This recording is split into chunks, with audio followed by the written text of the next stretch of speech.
start recording. And hello everyone, and welcome to Handmade Hero, the show where we code a complete game live on Twitch. This is, I don't even know which day this is. It's day 220. And we are going to be sort of cleaning up some of our debug code, basically like reintegrating some of the things we've written so that they all kind of work together as they currently stand. That's really all we're doing, and it's mostly just, you know, kind of thinking things through and like merging things together. So I'm just going to get right into it. There's not a whole lot of preamble to it. It's just basically, you know, code mushing, which is what you kind of have to do after you do a big architectural thing. You kind of have to start mushing everything together and making sure everything plays well with each other. So yeah, if you want to follow along at home, today's 220. You want to unzip 219 source code into a directory, and that is what I'll be working with. So if you want to follow along, that's where you should be at. Let's see where we ended up. If I remember correctly, we're sort of at the point where we were even having the hierarchies automatically construct themselves. So, you know, that was all nice and good. Yeah, so that is where we were at, and you could even expand and collapse them like so. But we didn't quite, you can see here, we weren't at the point where we were clipping the names to be more reasonable. Like you'll note that like the name is still the giant name from before. So we might want to fix that, although it's obviously not a super important piece of this whole thing, but we probably want to fix that. And then we probably also want to do a couple things here, like start looking at this piece of code, because remember we wrote this thing where you could like highlight entities like we had now, and you could actually integrate those into the debug UI. And in fact, we still got that. Like you can still pick like a bunch of entities and stuff like that, and that information gets dumped into the debug system. But we don't really, we haven't really gone back and integrated that into sort of the new way that we're doing things. So we probably want to go make that work in a convenient way as well. I'm thinking about, for example, you know how we have these like drop-down menus, I mean not drop-down menus, these collapsible things here. So I feel like what we would want to do is make it so that, like, you know, when I select some of these things, instead of it like randomly, you know, dumping into a system, we have no idea what's going on, or like this one here, for example, just dumps the first one, I guess, right out here, or something nonsensical like that. What we would want to do, presumably, is have it dump to a particular location in the debug hierarchy, so that if you expanded to there, you would see the data of that thing. And if you dumped multiple of them, presumably it would show up like maybe an array in there with each one of them being expandable or something like this, right? You can imagine there, you know, obviously something more reasonable than what's going on right now. And so that maybe would be a good thing to look at today. So, because really we've got that, and then the other thing that we would do is the profiler, is getting the profiler back in here. So those are the two things that we would really want to do. So I'd like to sort of dive in there and just focus on getting this stuff out, because that's really the useful stuff. So we can kind of get the debug system into a place where we can basically sign off on it for now and say that it's, you know, architecturally we're relatively happy with it, and then from then on, if we want, you know, to add things to the debug system, it's clear like how it works and where they would get added and stuff like that. So let's go ahead and keep going on that, because that's the point I'd like to get to relatively soon, so we can move on from the debug system to some other stuff. I'm not sure exactly what, but you know, some other stuff.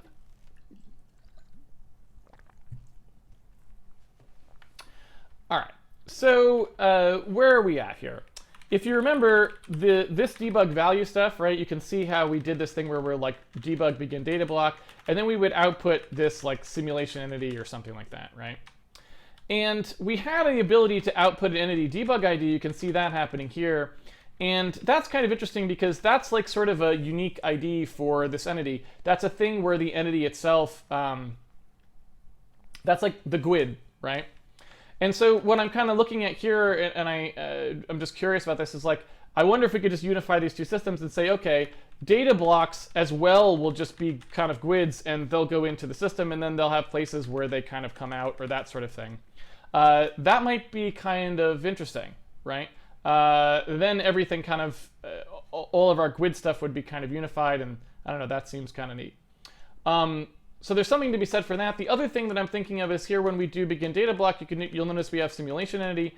That could be how we do sort of the block name, right? If we did something like, I'm just thinking here, you can see in here we've got simulation AI renderer, right? If we wanted this to show up under here as like whichever entity is currently selected, we could do something like saying simulation underscore, oops, simulation underscore like highlighted entity or something, like highlighted entity, or just entity, something like that. And then when these things get dumped out, we could make sure that they go into that location. And what's interesting about this, like I said too, is we also have an entity debug ID that we can make, which is a unique pointer that we know would identify this entity in particular. So what's kind of interesting about that is that allows us to sort of bundle up this data in a way that we now know, like, hey, we can tell the difference between this entity and some other entity in the debug system without it having to intrude into the game at all. And so that's kind of interesting as well. So I think that's what I want to play with today. I just want to sort of get that part of things integrated in properly. So we'll see what kind of damage we can make on that problem today. So here's the debug system. And I believe mark debug value is the one that we're using right now for that's the one that we're using for switchable value, like debug switches, basically, like things that turn on and off debug features in the code and that sort of thing. So this stuff, the debug value stuff, doesn't come in through this path because it's something. This is inherently something defined by the debug system, controlled entirely by the debug system for all intents and purposes. This here, where we have begin block, end block, and then open data block, close data block, these are the things which have, I guess for lack of a better term, they have single points in the code where they come from, right? But they have multiple points in the frame that generate data. So for example, begin block, end block, anytime a function with one of our little timer scopes gets hit in the course of running a frame, it's going to generate a begin block, end block pair, right? So those are two places in the code, the begin block and end block point. Those are only two places in the code. But there could be literally thousands of pieces of data generated on it if that code gets run inside a loop or called multiple times by the controlling code, that sort of thing, right? And the same is true for open data block and closed data block, right? There's only one place in the code that the data block comes from currently, right? I mean, there'll be, eventually there'll be more, but at the moment we only have one, which is this one right here. This is the only data block that we have. So technically there's only one place in the code, but if many simulation entities were selected, then many simulation entities data would get dumped, and they'd all be dumped from the same point in the code, right? They're all being dumped from this location in the code. It's just getting called in a loop, so you get multiple blocks. So that sort of differentiates this, if you will, from the other things that we were doing, which were the debug values, which inherently only exist in one place. They are only on or off, for example, for a particular point in code. It's whether or not that particular point in code is like active or something. Or for, like the debug camera distance, there's only one of those. So these are different in that there's n of them. And so what that means is what we want to do is we want to store the debug blocks that come through, which is what we were doing before. We want to just store the data that comes through, and then when we're printing out the hierarchy, inside the single location that's supposed to dump this data, which will be defined by this presumably, right? We want to have perhaps a little listing in there which kind of says like, okay, here's a single location, but here's the 12 times it was called, and you can pick which one you want to see. And we have this entity debug ID thing here, which we can use to label them potentially. I don't know if we also, and I would suspect we probably would want to do something, probably would also want to pass like a friendly index here, something that's not necessarily supposed to be unique. but that is supposed to be like more printable. So for example, you could imagine us doing something like that, where we're passing the storage index of the entity. That seems like a pretty reasonable thing, right? And I don't know. So that's something to think about. I'm going to just leave that as an open question for now. That's just in terms of making things pretty. But it's just it would be like a user helpful feature that would allow the user to see something more understandable than just some giant pointer nonsense garbage value that they like, well, okay, I can see if two of them are the same if I really try, but it's not friendly like entity 6240. Yeah, that doesn't necessarily mean anything, but at least I know it's like a more human understandable number than like OX8091A, you know, whatever, some gigantic string of things, which is what a pointer is liable to be, and that isn't sequential in any way because it's just, you know, well, I guess it would be kind of sequential because we're allocating them probably sequentially, but you get my my drift. They don't monotonically increase by 1. They increase by like a stride. So yeah, so that's what I want to take a look at. Inside open data block here, you can kind of see that we're like doing this allocate open debug block, and then, you know, here we kind of deallocate that open debug block. So as we open blocks, we like create sort of a place for storing that information, and that's good and all, but I think probably what we want to do is I think we probably want to change, instead of doing it this way where we do open allocate open debug block and deallocate open debug block, I wonder if we want to just push these guys out to basically be stored in the same kind of rolling format that we were storing the other guys. Where we just kind of start chaining them onto an element, right? Because right now, if you take a look, we've got debug element, right? And we have these stored events here, like so. Well, you know, what we could do instead is just kind of, you know, stack up those, stack up these open debug blocks as they come in as part of the element, as part of the events or something like this, you know? I'm just kind of thinking out loud here. Because if we have a debug stored event, right, I'm just trying to think inside this debug element as we get these, if I just wanted to store kind of like these debug blocks as the same sort of thing, you could imagine making this, you know, this debug element thing kind of typed, right? So it's got different things it can store. It can store like an event if that's what's the most, you know, intelligent thing for it to store, or it can store like a data block, or it can store whatever. And then when you go through and we free events to clear out frames, we could just have, you know, that do its thing. Now, since all of these things come in as events, it's possible that what I could do is just actually stack them all up on here. So for example, you know, if you think about how this works, I've got this stuff here where I'm doing all these debug values. I could just stack all of those up on this one data block, right? I could just stack them all up on there, and that could just work, you know? The only issue I would see with that is, well, you know what? I don't think there is an issue with that. I think I can maybe just do that.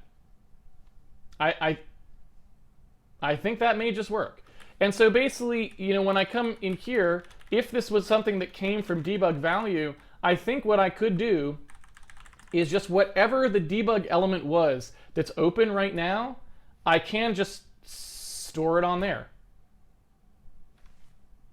And since this simulation entity thing tells me where the location of it is, in theory, it will all just work, right? Like it's like, I think it's kind of, like I said, kind of collapsing down kind of nicely to everything sort of working through the same system.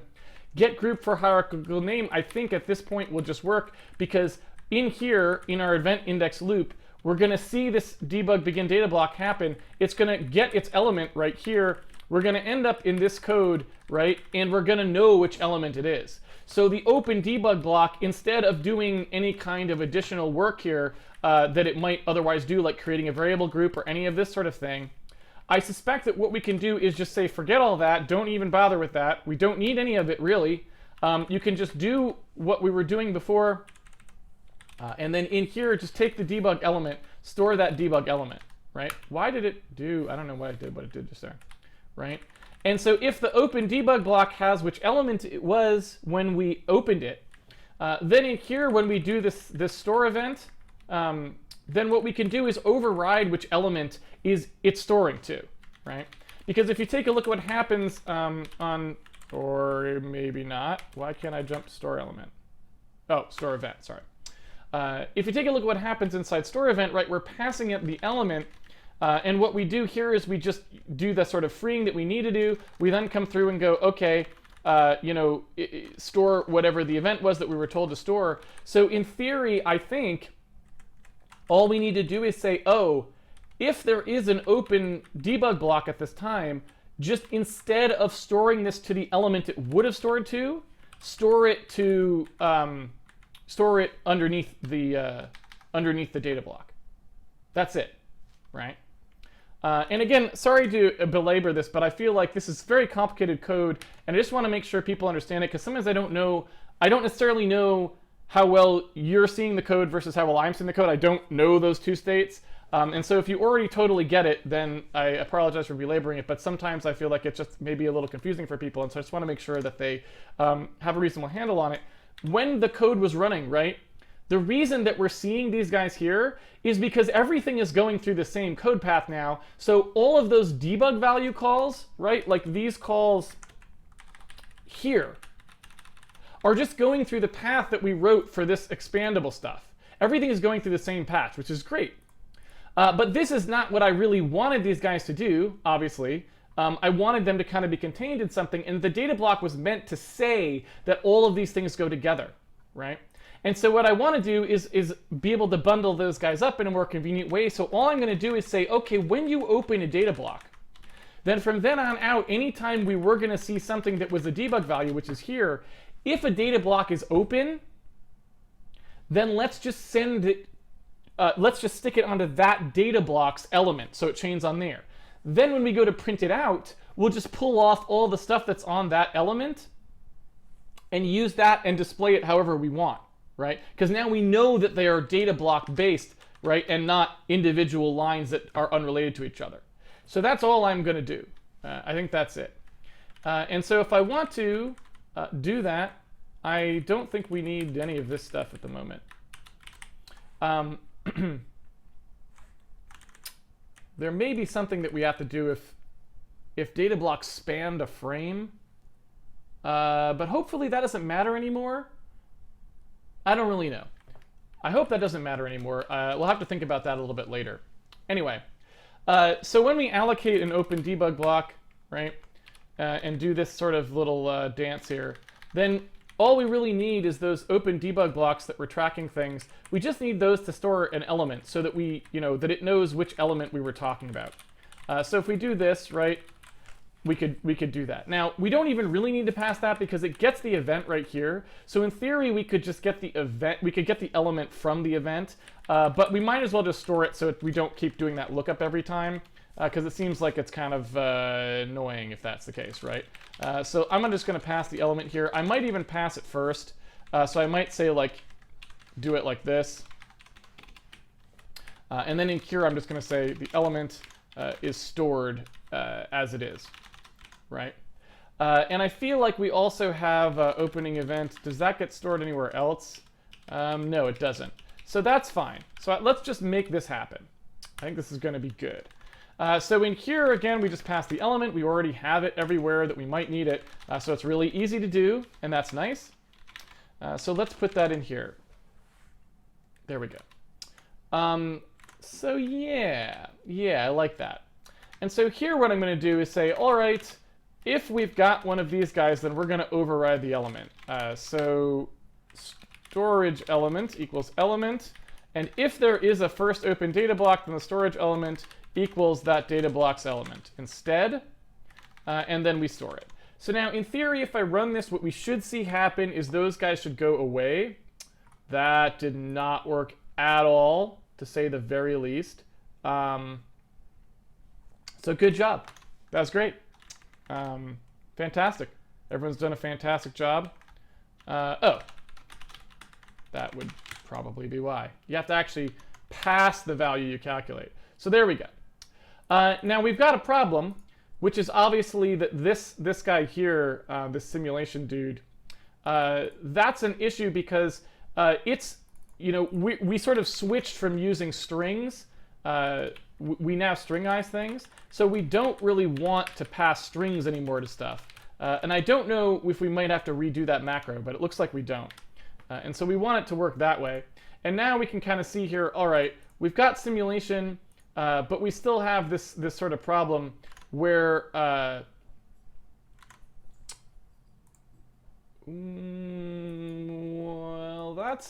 so I was going to talk about the fact that we now have to go into the thing that walks these and actually print out blocks of them. But we have a different problem, which is there should have been one more like group here, which was the expandable for entity. And we didn't get that, and I guess now that I think about it, it does make a little bit of sense that we didn't. Or does it?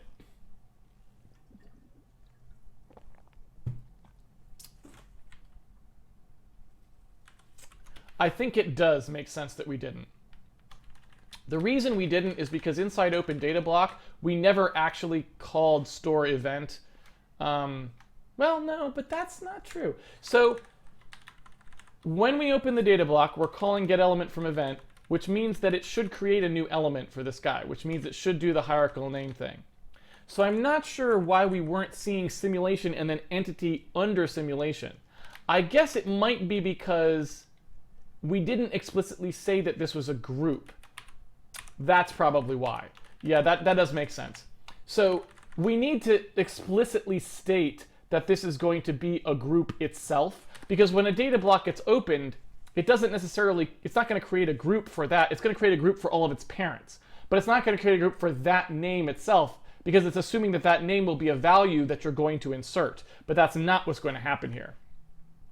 So really what we need to do, I guess, is we need to say in here, when we do this sort of stuff, when we do get group for hierarchical name, so get group for hierarchical name. When we do this, right, you can see what happens. We get a name in here, and that name's going to be simulation underscore entity. It's going to do the first underscore thing, and if there is one, it's going to create a new group, but if there isn't, it's not. So the first time it's going to do that. It's going to do it for simulation. The next time it's going to have entity, it's not going to create one. So we need to actually create a group for entity. And we can do that pretty easily, right? We can do that with this sort of a thing here.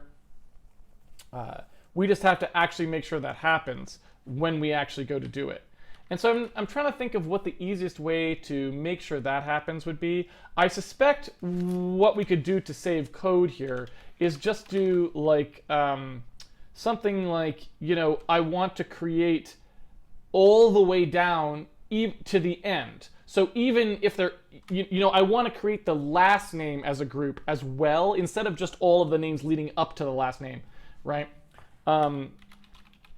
Create final name group, right? Something like that. So you can, if you want to, say, hey, the last one I want to do as well. So this would be something like, even if we didn't find a first underscore, we could do something like, if we want to create the final name group, and first underscore is not a thing, then we just say like, okay, pretend first underscore is the actual whole name. And that way it'll create whatever that remaining part is for us. I think that's probably what we want to do. That seems like the easiest way to get what we want. And I don't see any reason to make it any more elegant than that. It seems like we can just use kind of the obvious thing, and it should be fine. I don't think we'll get into too much trouble with it. Famous last words, right? So anyway, let's take a look at that. So in here, add element to group. We don't care about that stuff at all. And so, you know what? Now that I think about it, we don't even need to do that. We just need a way to make our element into a group itself, which is actually trivial. Okay, I take it back. That was premature. That's not even necessary. That was just kind of being stupid. So yeah, so I think actually all we would have to do is when we add one of these things here, right? It's going to add a debug variable link, and by default, it's going to set it to be an element. All we actually have to do is change it to a group. So I think it's actually a lot easier than what I just said. I think all we actually have to do is make sure that that element itself becomes a group. And that should be it. Yeah? Yeah. All right. So that was just stupid. That was just like not necessary what I said. And we can sort of ignore it and move on with our lives. So, okay. Inside this debug block, I'm gonna set a breakpoint there and verify that it's actually doing what I thought it's doing, and then I'm gonna sort of I'm gonna make that become the group, and I'm gonna make things add it to that name. Let's see here. Where are we? No. No. All right. There we go. So what I want to do is I want to stop right here. Okay. So if we do allocate open debug block, the element that we end up with here should, in theory, be, let's see, GUID 618. I assume that's the right one. Let's just make sure. Right here. So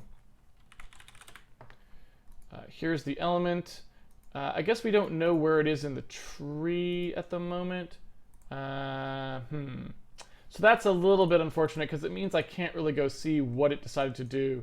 But you can see the block name is simulation entity. So we're at the right one, but I can't see what it decided to do tree-wise with that, meaning the get hierarchical group stuff. I don't have any insight into what it actually decided to do with that, since that's not something we can actually get at here. That's just like a separate part of things. I suppose what I could do is take a look at the debug state and walk it. I don't know how smart that is of me to do, but we could try anyway. So if we're going to do that, here's the root group. There's the sentinel. So if I take a look at what's in there, let's see.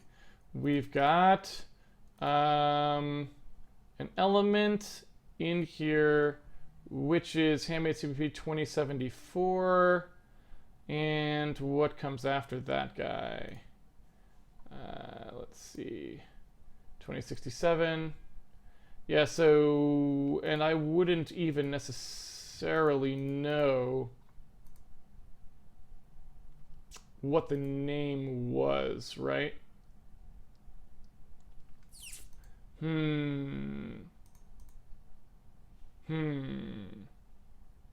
Well, I guess I can just go until we get simulation as the guy. It's kind of interesting the way that this looks. It's not exactly what I was expecting, but anyway.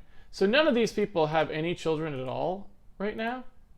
Is that true? That doesn't make any sense to me. Like, how are all these values in? All of them should be having descendants, shouldn't they? You can see how many we've got here. Right to there. Right. That's the first one.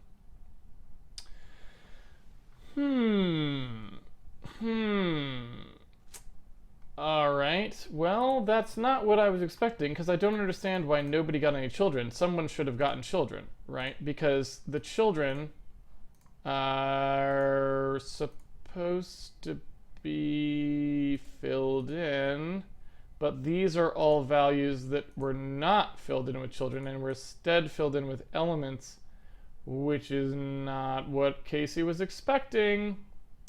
Not what Casey was expecting at all. So let's see where this is. Handmade 2074. So that's in...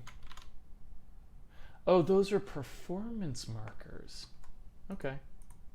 All right, that's cool.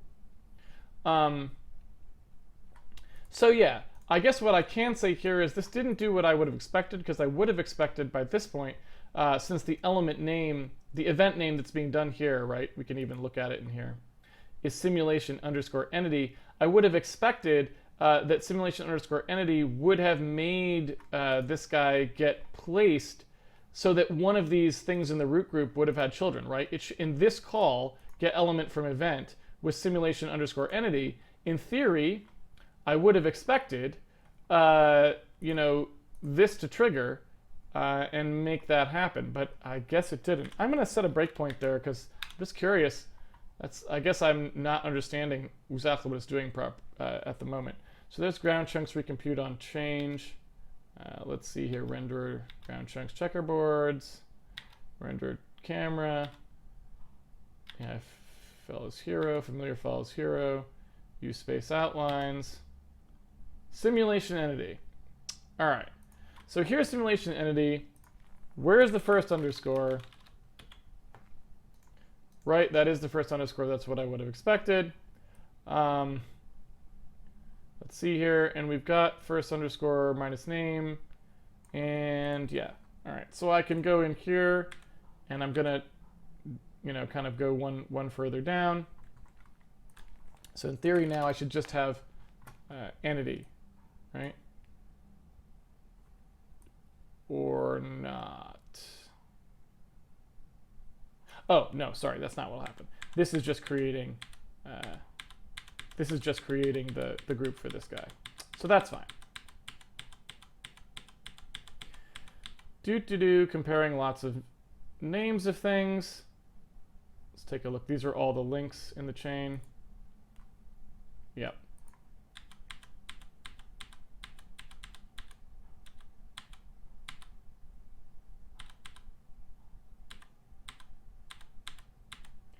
So that's interesting. I should probably break out of here when we find the result. There's no need for us to keep spinning through here once it's found, right? So that's kind of annoying. But so here's the one it found. Simulation use space outlines is the one that it found, which of course is still correct because remember it's only the first 10, so that's actually the correct thing. It's just simulation. And this one should, in theory, have a sentinel with children, and it does. There they are. So that's what we wanted. That actually worked okay, except I should go into create group, get or create group with name, get or create group. This right here should have a break. All right. So once we come out of there, right, then in here we won't find an underscore. So this should just, after it scans, it'll just return and not do anything, which is what we'd expect. And so now we have the simulation group. And then we're going to add an element to it, right? So in theory, we should add an element that has that name, right? It should have the name. It should have the full name of the dude, right?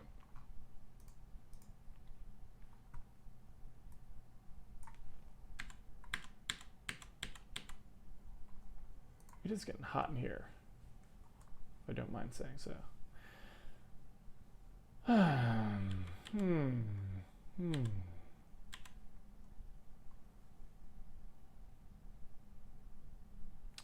So we did put it under simulation, but I'm not sure which name it's going to use. I guess it would use its event name, and that's why we see what we see. Okay. So actually, now I fully understand it. That took a little while. So what happens here is this name is only if it's an expandable group does it have its own name, right? Because if you remember how we did this inside Handmade debug.h, if you remember how these things actually are created, when we have groups, the groups have names. But a debug variable by itself that is not a group does not have a name. So a debug element, its name is defined by whatever the events it has in it. And if there are no events in it, it doesn't know what the name is. Only the GUID might tell you. Right? So what we want to do here, we have a couple different things we could do actually. We could say that links, we could promote the names up to the links so that they always do have names, and so that the name actually is known without having to look through to see what the event is. But the other thing that we could do is make it so that, well, the debug element, it just uses that first event to tell it which one it is, which seems maybe like a reasonable thing to do. So here's what I'm going to propose, is that I propose we store the event, right? So I think we want to store the event here, right? So when we create an open debug block, we want to store it. We want to store it to the element like so. And that way the first event, or rather each chunk of events in here inside our simulation entity, although I'm not sure why it didn't show up, inside our simulation, each set of events there is going to be like one of these open data block ones. And so then when we go to display them, we can actually just put in, we can use the name of the event, which is the open data block event, to sort of list them. So that should be relatively straightforward. And I assume, so, when we're drawing them in here, right, I'm assuming that what's going on is we've got this sort of stuff. We do debug event to text. Debug event to text probably doesn't look at open data blocks, is my guess. Yeah, it doesn't. So that's why we were never seeing that. But, so temporarily we could just do this. And now we would. Right? Although that's still not what I would have expected. Right? Oh. Sorry, put it in the wrong place. My bad. Yeah, although still not what I was expecting. So when, in fact, why did that? That's weird. Why did that change anything? That's a bit strange, right? If I get rid of that, do I still have that not happen? Okay, so the only reason it wasn't showing up before was because I wasn't moving this, because I probably never selected anything. Somehow I just got through it up here. Like I probably just went like this. Of course, I couldn't do it that time either.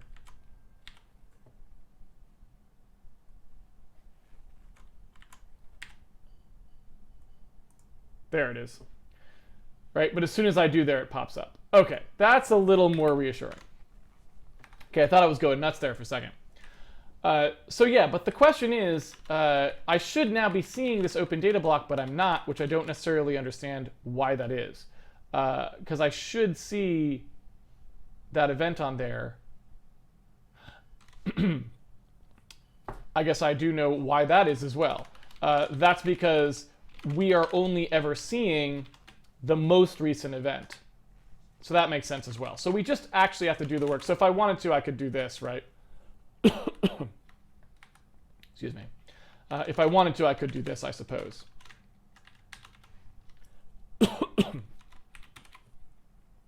Yeah.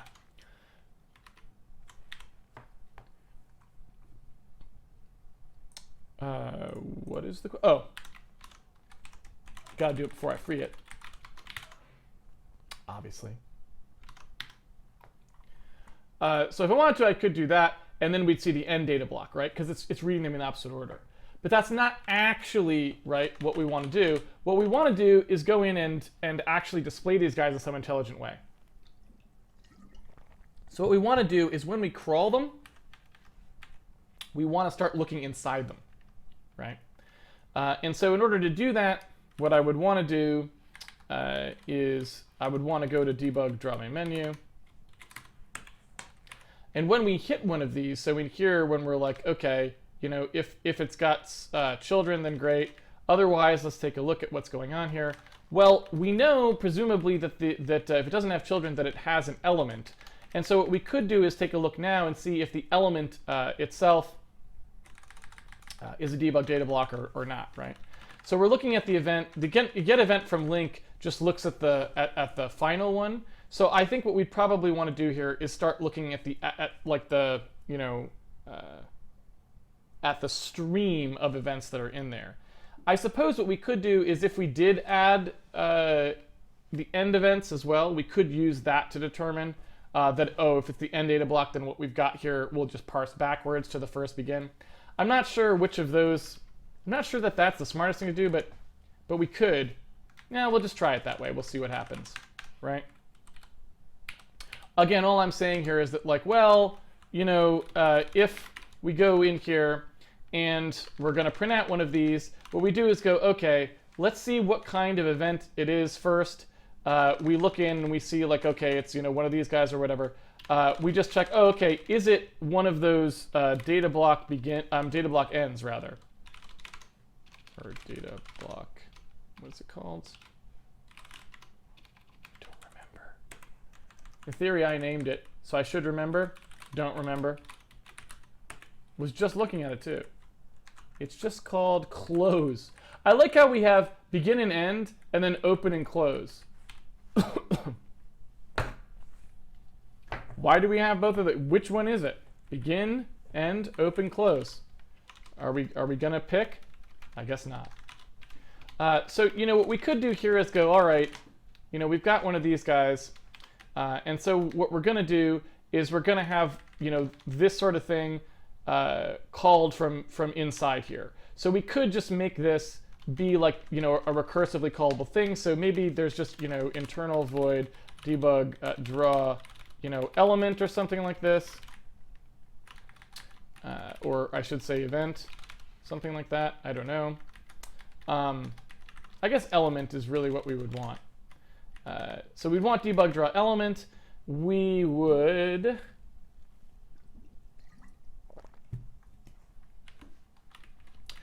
take this code right here, sort of grab it out, like so, and then we would call it from here. And so in this code, when we come down here, and we have debug draw element, presumably then, when we get to like one of these open data block, closed data block sorts of things, what we would want to do is we would want to sort of parse the tree that's there. And so I suppose we also probably want debug draw event here, and that's going to be sort of a thing which cannot actually iterate in any way, because as far as I can think of, well, let's see. I could be wrong about that. Okay, I am wrong about that. As long as it's a debug stored event, we can just chain through the next pointer.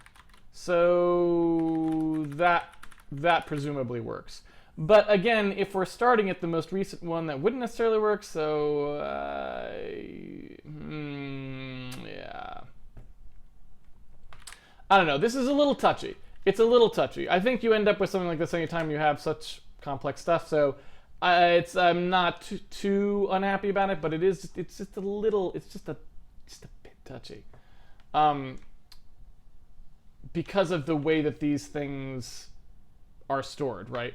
Because I want to sort of be able to print out an element because it's the thing that has sort of the first and last. But then once I'm iterating inside an element, I want to be able to print out an event. And an event can't have those extra things. It doesn't know any of this information. So it's a little bit wonky, if that makes sense. But that's okay. You know, I'm okay with that. But what I am going to do is I'm going to change this debug draw element thing. I want this to work off of a stored event for the moment, I think. At least that's my assertion.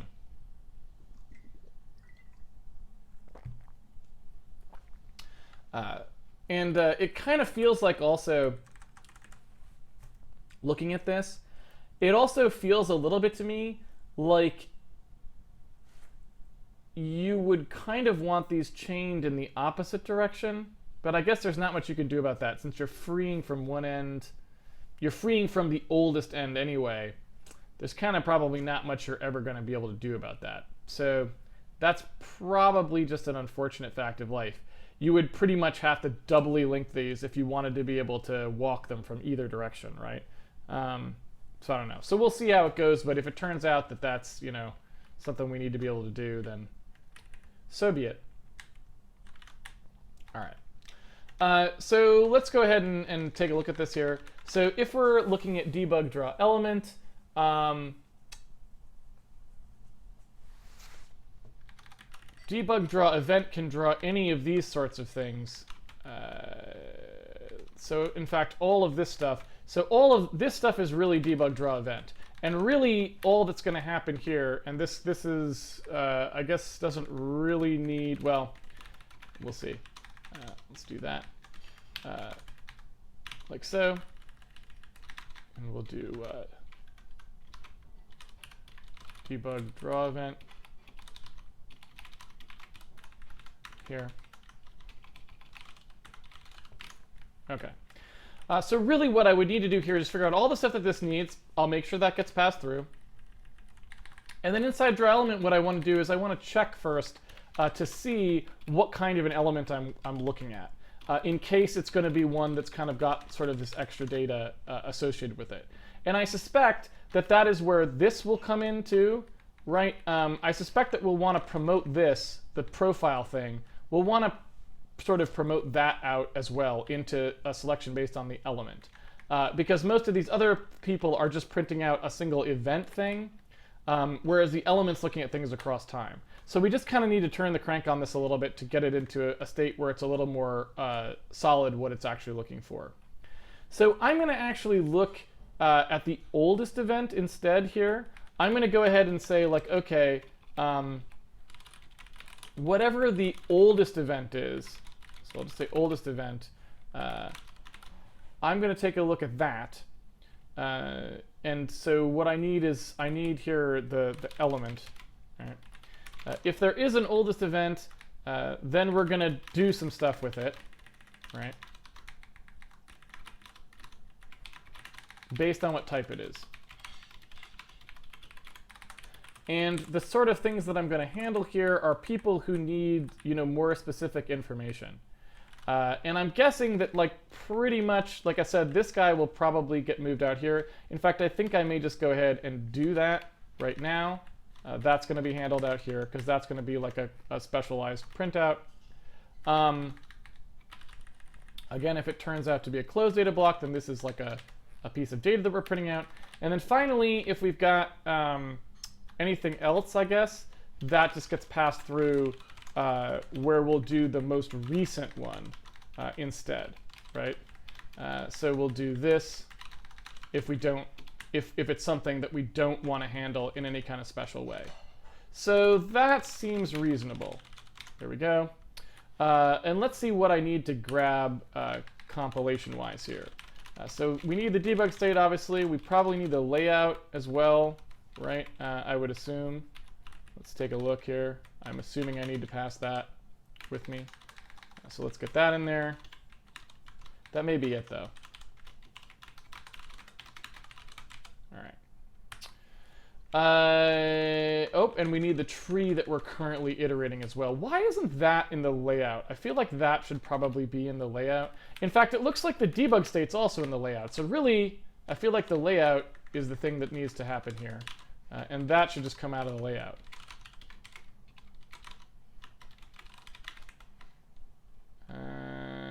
Debug tree. Makes sense? Something like that. And so the layout, I don't know where that's at.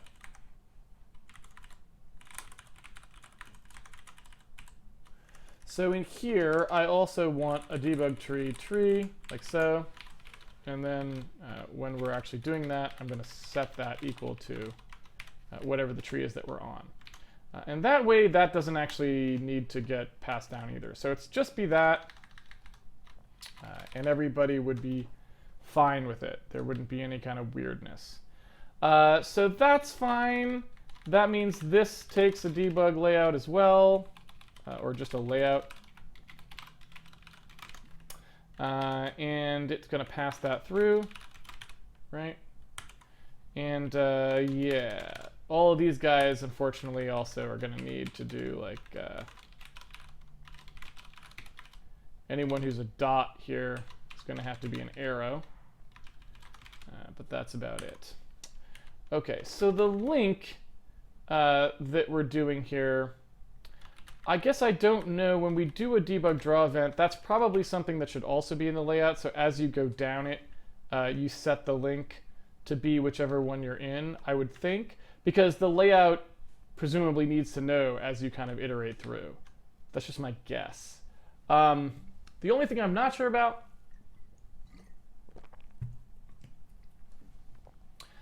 is whether, that's the only thing that's a little ugly about that is when we do it, we probably, to be honest, like these guys probably want the debug ID to be passed in, so they're not necessarily looking at that information. Like we probably want this to happen, is what I would expect.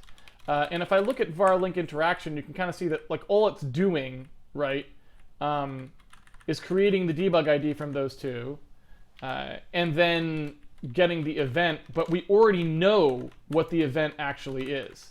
So I feel like actually this is kind of just like jank, and we should probably just get rid of it. So I think probably what we want to do is this instead.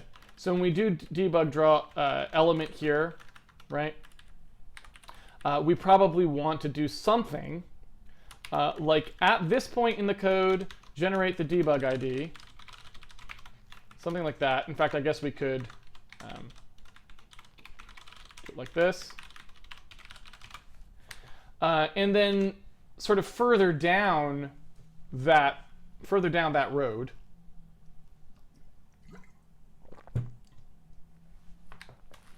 we may want to actually like make that more specific. So when we come into here and we're doing debug draw element, right, we have the debug ID, and here's the debug ID that it's going to use. Oops. Like so. Excuse me. And you can kind of see we would need an item interaction here again, so we'd need like this sort of stuff. I don't really know what interaction we even had for these. Oh, I guess it was like a sizing element, I guess was the thing that we had. But yeah, so when we create this item interaction here, this is going to use that debug ID, right?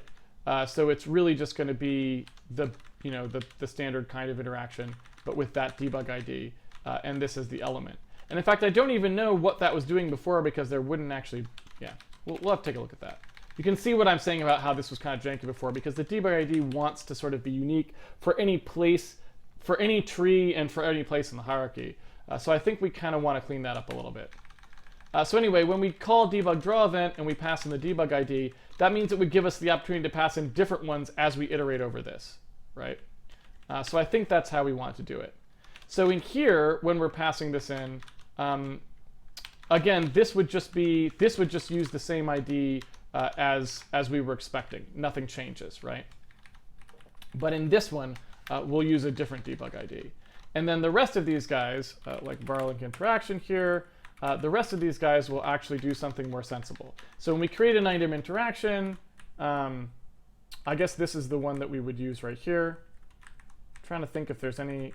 I guess really what we want to do is probably, instead of calling this a var link interaction, we probably just want to call it something a little more sensible, like an event interaction, right? And that way, when we do it here, we just expect to be passed the debug ID, because that's just something that should be being passed in. So it's like, okay,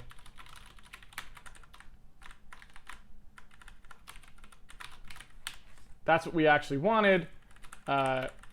We store the debug ID like that, and it takes the event, right, like that. Now, why we don't pass a stored event here, I don't know. I feel like that's what we should actually be doing there. But we can always change that pretty trivially, so we can leave that like that for now, but it does seem a bit strange.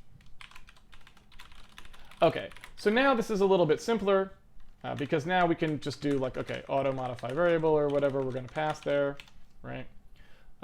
And that's all good. So we'll pass the item interaction, that's all fine, and then this can go away. And then again, this right here, anytime we had a var link interaction like before, now we can just say like, oh, okay, these are actually going to be event interactions, and they'll actually take the debug ID and the event like so, right?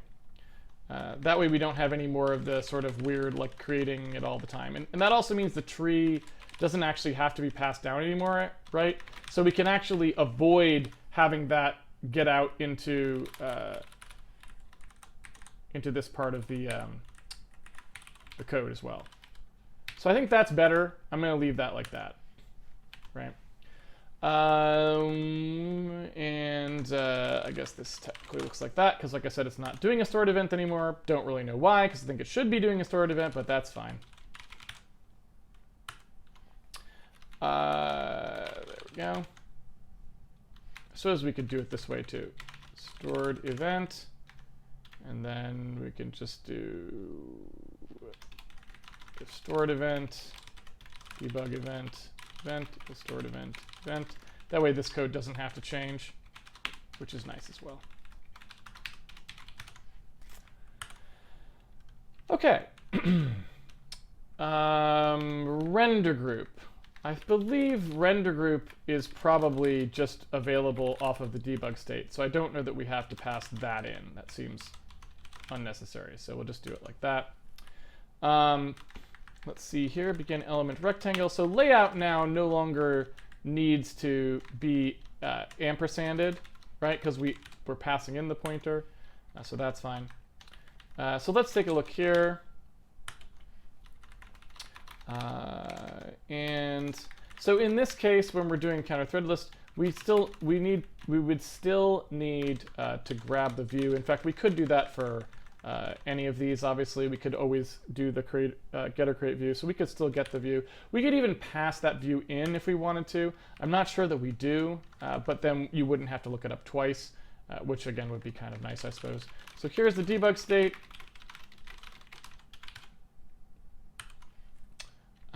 And just fix that up. There's the item interaction, which is now just this. And I guess I don't know what it would necessarily be. Again, I'm not sure. I don't actually know what is the default. I don't know that there is a default interaction for profiles at the moment.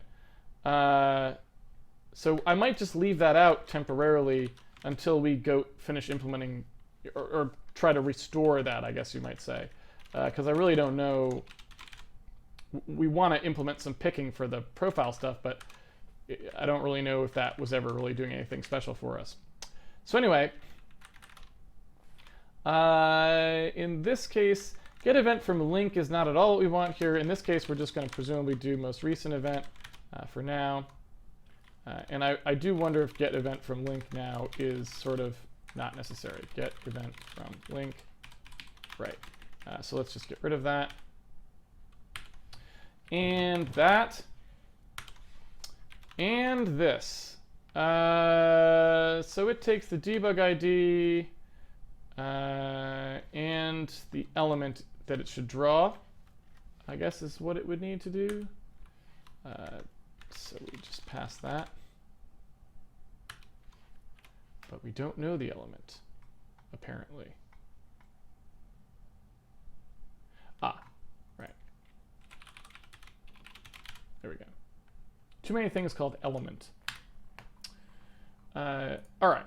So now I believe we're in a position to just print this guy out because we've sort of reset this code, although I only got like a couple minutes left here because we're right at the end. So what I need to do now is I need to be able to just draw, for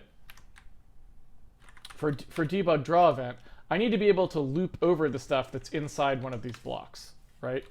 So what I want to do here is say, okay, let me loop through everything that's inside this particular data block and draw each of them, right? And the debug ID is going to change each time for every one of these, right? So if you look, and we've got our debug ID getting returned for stuff, or at least I assume we do.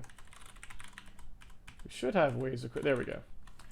So for debug ID from link, we would now have another way of creating one, which would be like, you know, it passes the tree in, which means we would need the tree here, presumably. But it would be something like, okay, you know, it's a particular stored event instead of a particular link. I guess. I'm not sure, but probably. So it would be something like this, I think. And that would differentiate from things in the tree.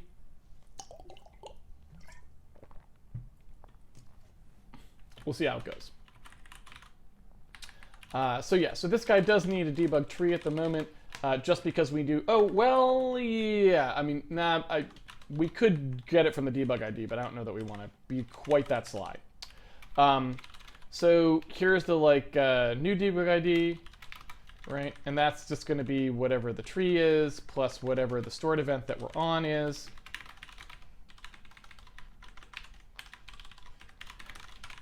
Like so. And in here, what we want to do is we want to kind of just loop through these, right? So we want to say whatever the element oldest event is, we want to loop through all of them. And we're not really going to want to display all of them, but I'm just going to start with that. And we're going to want to do some UI, presumably, to make you be able to pick which ones you're trying to look at, because they'll be in chunks, basically. And so when we get to a close, if we look at the oldest event and we see, actually, if it's the oldest event, it'll be an open data block, right? So what we want to do here is say, OK, as we go through the events, we could even, I guess, do it this way, where we say, as we're displaying it, go from the oldest event forwards and pick whatever the last open block was, right? So the last open block, and that's going to equal, we're going to, obviously we'll start with us. And then as we go from oldest event forwards, if the type equals open data block, then the last open block equals that one. So we're just finding the last chunk. And so then what we'll do is we'll say, OK, we'll start from last open block, and we'll go to the end. And so here we'll actually print these guys out, which is to say that we'll create something from the stored event. And I guess I'm just calling this event at the moment. Yeah, and then we just draw it. I think that's really it. Don't know that there's much else to say. So now you can kind of see, all right, this is now doing what we expect. Here's simulation entity. When we hit it, this is the open data block. We're drawing all of the things in there, and then we're kind of ending. Now, that's showing us the last one, obviously, right? Whichever one that is. And it's a little wonky. There's some things in it that are probably a little odd. So I'll just point them out. So if I select this guy here, and then I change the size of this guy, which I don't know if I can or not. Maybe I can't. Let's say if I, yeah. So I think one of the things that's a little wonky, right, is this thing doesn't quite work in terms of knowing which, because the stored entity isn't a stable ID, right? The stored entity is just something that's getting cycled through. Every frame, which one this is going to change for the debug IDs. So I feel like that's still not quite right, right? We need some other way of differentiating those two guys. I guess what I could do is use, for example, the GUID of them, potentially. So even though it's different times through the loop, that's probably what we want for the debug ID, is we want it to be from whichever location it came from. That's probably true. So it might be the open data block. It'd be like the open data blocks and plus the location. It's kind of tricky. It's kind of tricky. So the open data block itself has an ID, right? And that identifies the whole thing. But then we would also want to know which one inside it. It's like we need almost an additional level of debug ID. Although at the same time, now that I think about it, maybe that's not entirely true, because actually we only use the first part of the debug ID. So I guess you can actually do this. It's not too much of a problem. What you actually do is say, OK, when I want to create the debug ID for something in this circumstance, oops, this is the wrong place. When I want to create the debug ID for something in this circumstance, what I need to do is I need to be able to take one of these, right, which is getting created here, right, debug pointer ID. I need to just be able to take one of these and merge it with the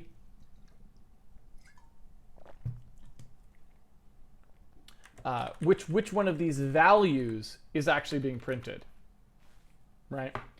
And so that means the events GUID would be one of them, presumably.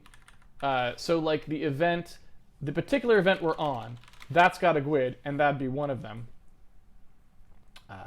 But then the other thing that we would need to do is combine that in some way with which data block we were in. So we could do that, maybe we should. That makes the debug IDs a little more complicated though. But, you know, again, something to think about. It wouldn't be from stored event, right? Debug ID, this one would be from GUID for now, like so.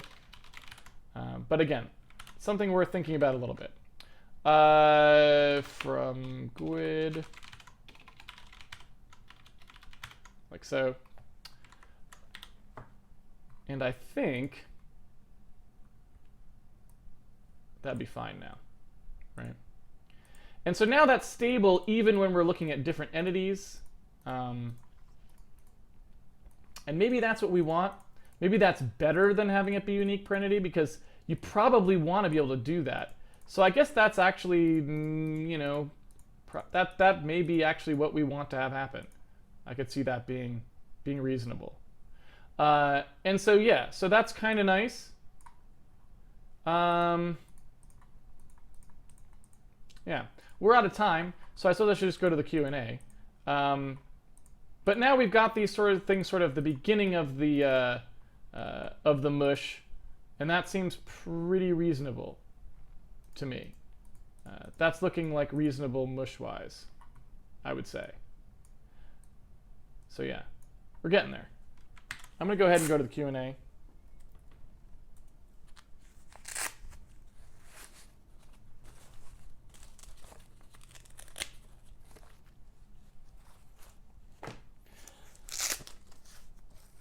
All right, let's see. We got about 20 minutes for Q&A, so you guys have Qs.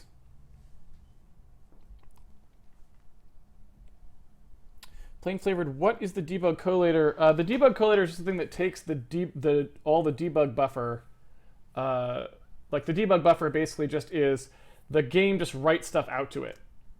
You know, multiple threads at a time, they can all just dump stuff into the debug buffer, but it doesn't mean anything yet. It's just raw data. Like, hey, at this particular point in time, I started doing this function. At this particular point in time, I stopped. At this particular point in time, this value was this. And then the collator just gathers it all together and puts it into a format that allows us to actually do stuff. So the whole thing is, like I said, it's a fairly complicated architectural thing. It's just an exercise in fast ways to dump data out to a buffer that then can be later turned into a reusable UI that we can use to inspect stuff. And I think, like I said, we're almost at the point where we have everything mushed together. And once that's the case, we can really just play with the UI for a little bit and get something pretty easy to use here, which is really the end goal, is just some nice thing we can use to always inspect our data. Like we'll be able to pick entities and look at their bitmaps and stuff like that, and it'll be pretty clean because we're already almost to that point. But we need a little bit further.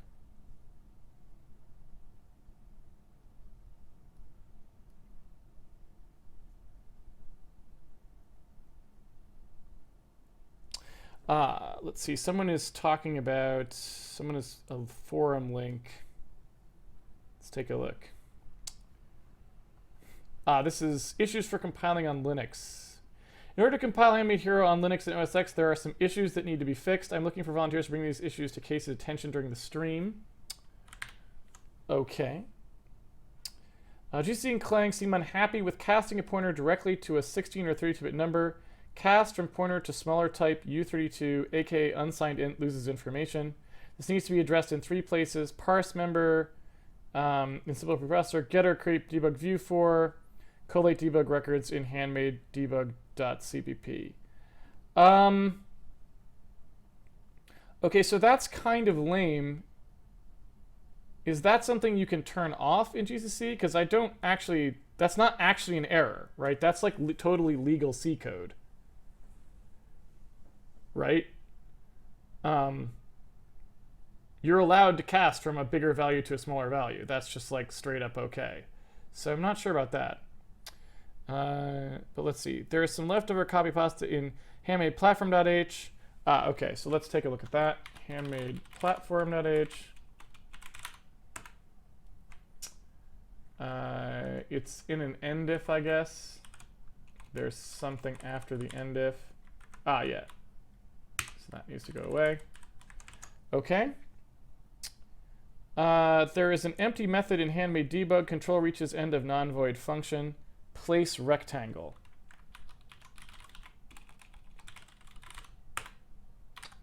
Okay. And sprintfs is not supported and needs to be replaced. This will be solved once the dependency of SDI is removed, which Casey hopefully will do soon. Well,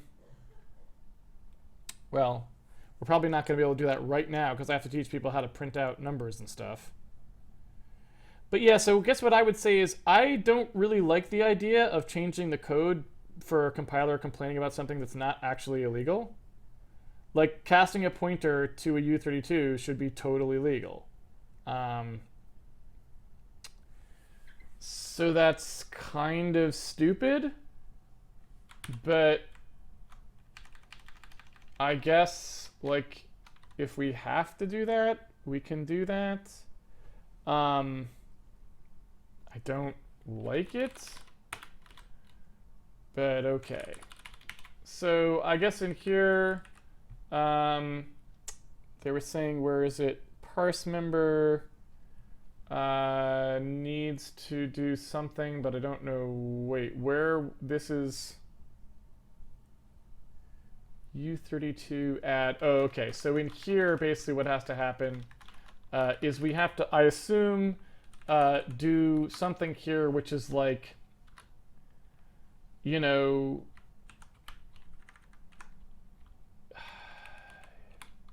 here's the address of the thing.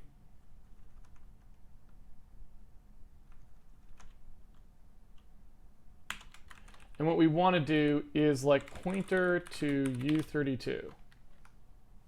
Right? I guess. And then that's going to create an error. And in handmade platform.h, where we have like little macros or something, when we define this stuff, we would do something like okay, pound define, pointer to U32, pointer would just be like memory index and then U32. So we just cast it first to a number, then to a U32, right? And so then they said the other problem was in the color index. So collate debug records. Let's see here, color index. So in here, it looks like region color index. That code is probably gone.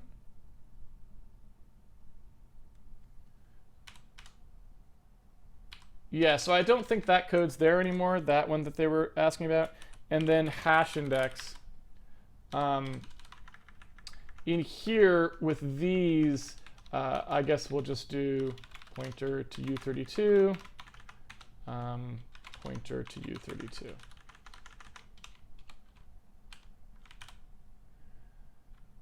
Okay. And so that is that.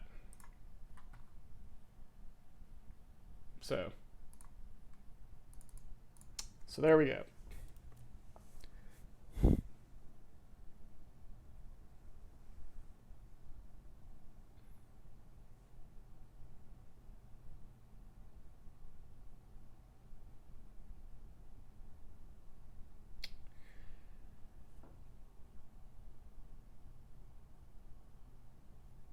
Chronal Dragon, how do game devs you work with typically handle temporary, non-shipping sound effects? How do they handle them? Can you be more specific? Do you mean the I'm sorry, I'm not sure what you mean. Can you be more specific?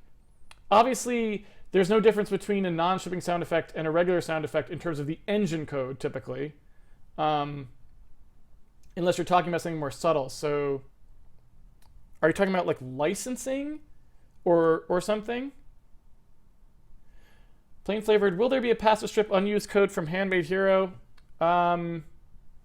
Probably not. I mean, someone might do that eventually, but I don't know that I would do it, because typically you don't do that when you're making a game. You don't stop and try to figure out what all the code you didn't use are and then remove it.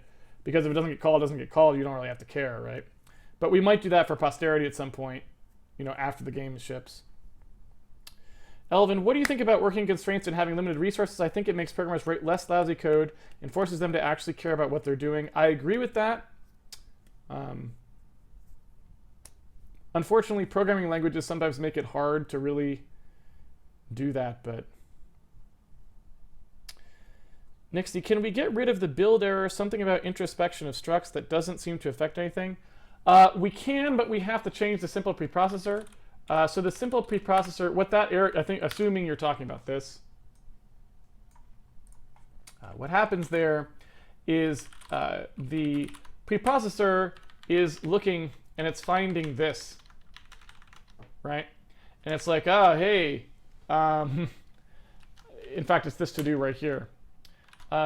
It's not smart enough to look at its own pound define and know that it's like, shouldn't be doing that.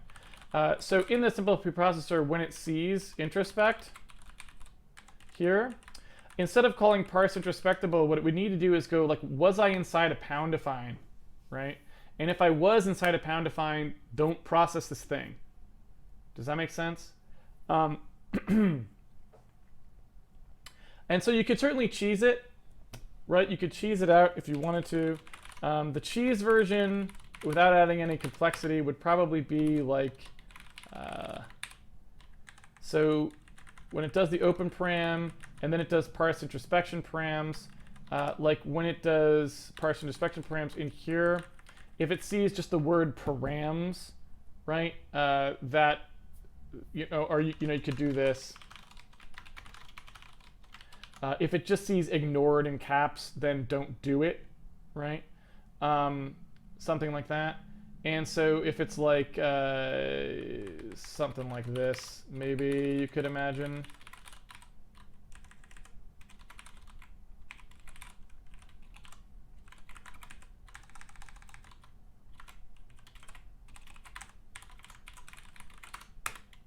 And again, this is kind of super janky, but this whole thing was janky. I just wanted to kind of show the basics of it, so it's not, I wouldn't necessarily say this is the way you would want to do it, but it's certainly one way you could do it.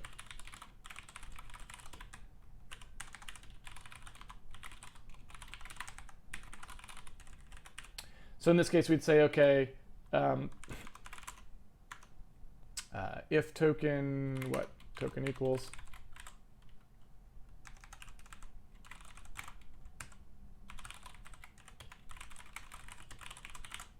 Something like that.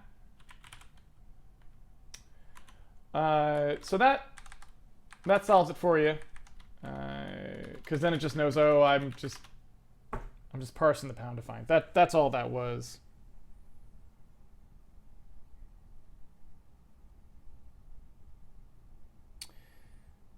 The Sizik, you missed region color index equals opening event block name. Did I? Because I didn't think it was there anymore. Right?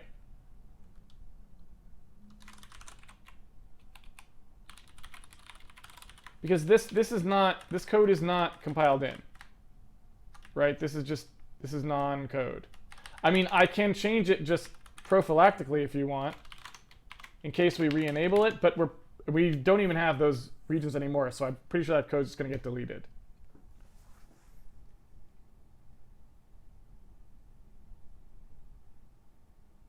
Insofar as how many lines are we at?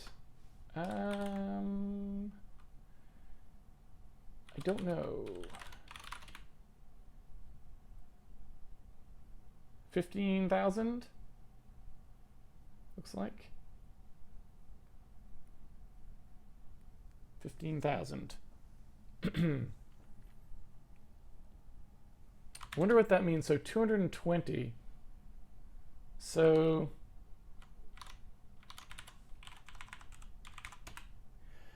we do, excuse me, on stream we average about 70 lines an hour.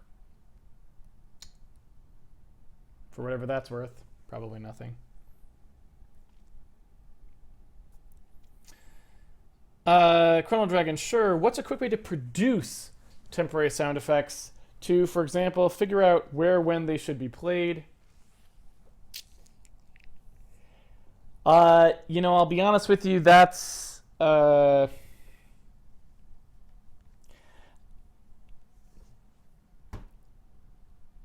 question I guess I really don't know the answer to. I have the benefit of knowing how to make sound effects, so the way I handle it is I just make a temporary sound effect if I want one.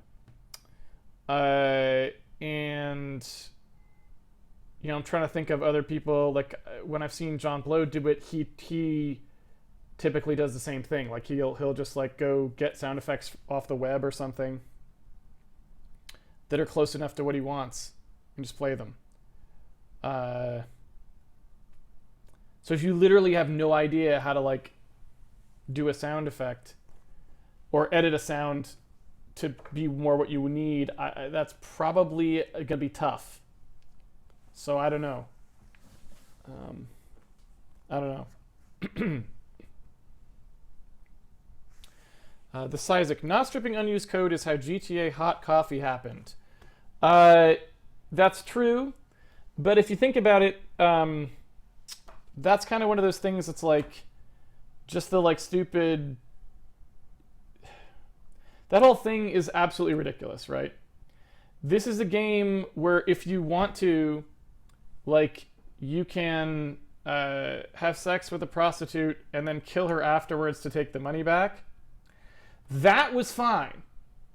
That did not warrant rating the game any worse than M in the eyes of the ESRB wonderful, beautiful ratings agency that, as far as I'm concerned, is like absolutely ridiculous. But having consensual sex with your girlfriend because it showed nudity was worth rating more than M. That's the ESRB for you, right? That's the like ridiculous world we live in where showing people actually just engaging in a sexual activity that normal humans do that is not against the law in any way is actually totally fine to do in the real world. That will prevent your game from being able to be sold in stores. But you can do anything that you want to that's against the law as long as it's just violent, right? And that's fine. And this is what the world has decided is like okay, right? And it's really messed up. It's really messed up in the head. It's why I absolutely hate this trend of having like ratings bodies like the MPA and the SRB, because they rate stuff in a way that in no way reflects the actual moral values you might want someone to have. It's absurd.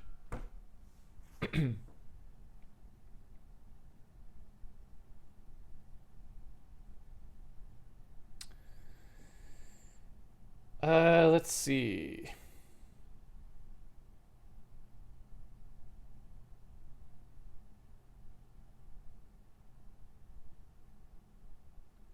Elvin, if a programming job wasn't available to you, what type of work would you be interested in doing other than programming for a living? I don't know. Legal of some kind? Judge? Can I be a judge? Do I get to be a judge? I would like to be a judge. Act Binary, what do you think of DLC? I'm okay with DLC if it's actually... I'm okay with expansion packs. Let's put it that way. I don't like the idea of like dicing up a game into tiny little parts and making you just buy the ones you want. I don't think that's very artistic. I don't think that's very good for a creative industry, personally. That sounds like more how you like buy a car or something. It's very utilitarian, and I don't feel like it leads to good art. I don't feel like it leads to like. It's not going to give you. It might give you Transformers by Michael Bay. It's probably not going to give you, you know, Pulp Fiction, right? Or Shakespeare in Love. It's not going to give you something great, but it could give you something that satisfies a certain checklist of stuff. Like, I wanted explosions, so I bought them. Here they are, right? So I'm not really okay with the, like, oh, I bought the, like, fatality for, like, this particular character because I wanted to be able to do it. I don't think that leads to good, coherent, like, works. But I do think that DLC, in terms of a way for a player to purchase an expansion of a game, is a reasonable funding model. Like, if a team, especially for indies, I think it's worth it, because it's like Binding of Isaac or something like that. If you have a game like that where it's like, okay, you know, we don't know how well this is going to sell, we don't know what's going to happen here, right? Especially when they first made it. It's like, maybe we can only afford to do like 4 months of work on this game. But then it turns out that like everyone really loves this game and everyone wants more of it, and it's a game that can be expanded, like it's made for that sort of thing.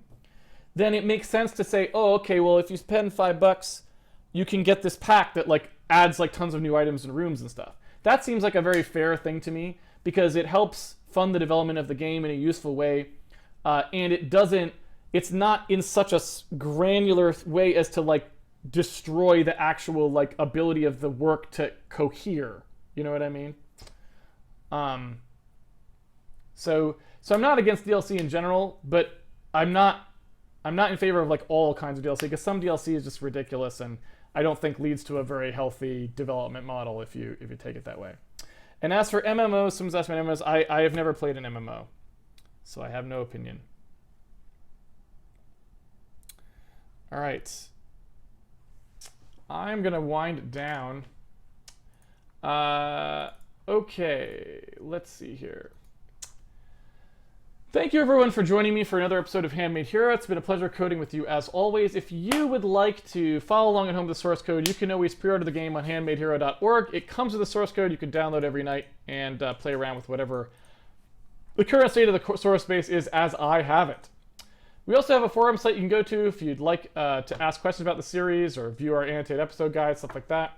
We have a Patreon page you can go if you want to pledge support to the series. It's always very appreciated. We also have a tweet bot that tweets scheduled to you, which you will want to pay attention to this week, because I actually don't know what's going on with Witness development right now. I may have to go down there. I may have to fly down there or something, depending on the circumstances, for doing some filing work,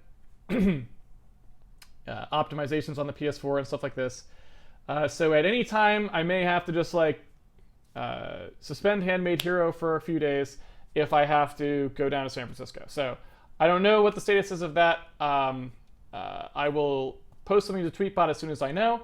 So the schedule that's being posted on the Tweetbot right now is what the schedule will be if that doesn't happen. But if that does happen, then I will tweet about it, and there will be a break in Handmade Hero for the number of days that has to happen.